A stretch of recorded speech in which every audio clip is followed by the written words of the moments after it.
Good afternoon again. John Vida Long here, and I'm back in the woods. This is the place I love. This is the place I adore. It's the only place I feel at home, the place that I feel Mother Nature is just blessing me over and over and over.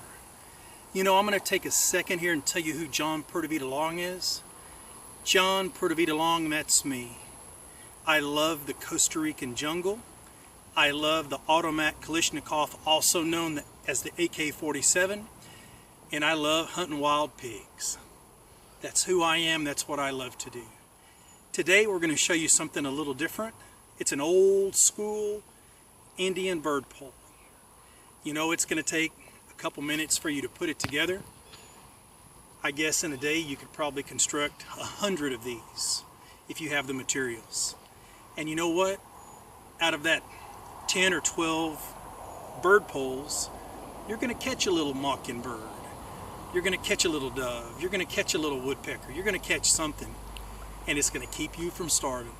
The main ingredients, as they say, is we cut about a 4-foot stick, like what you see here. This is a Texas persimmon that we cut up with a machete. We flattened it on one side just a little bit, flattened it on the other just a little bit, and then put a concave hole right through the middle.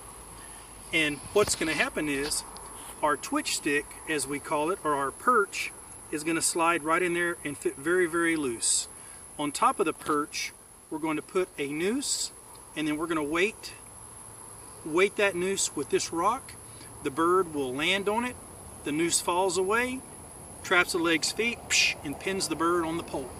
And at that point, we have fresh organic quail. Anyway, we're going to stop just for a second, and we're going to show you once it's fully constructed and operational. Sign up. Okay, here I am back in the woods again, John Vida Long. We have our Indian bird pole constructed. I'm going to point it out to you.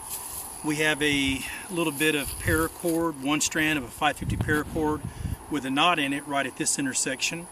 You have a very small notched in perch that is going to be where we're going to put the bait, and the bird will fly and hit right there for the bait. And then of course you have the weight. So anyway, you say to yourself, what happens? Let's see it in action. We're going to see it in action. Mr. Bird is flying through here, flies around, sees the bait, hits the perch, and gets caught on the thing. And so anyway, the noose will catch the bird, trap the bird right here. Works almost every time. I was a little slow with the things, that's why I didn't trigger. But the point is, you can have dozens of these out in any day. And you know, with the bait on it, which can be a berry, which can be just a little green leaf, you could dig out and tie a worm on there if you had to. With good solid material, with a little bit of paracord, a rock, some twigs, you have you a trap. Just like last night. We got a fox in our Paiute trap.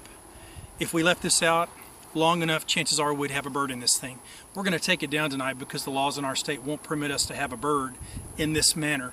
But you can guarantee when I'm in the bush, I'm going to be using any trapping method that's known to man to put food into this stomach.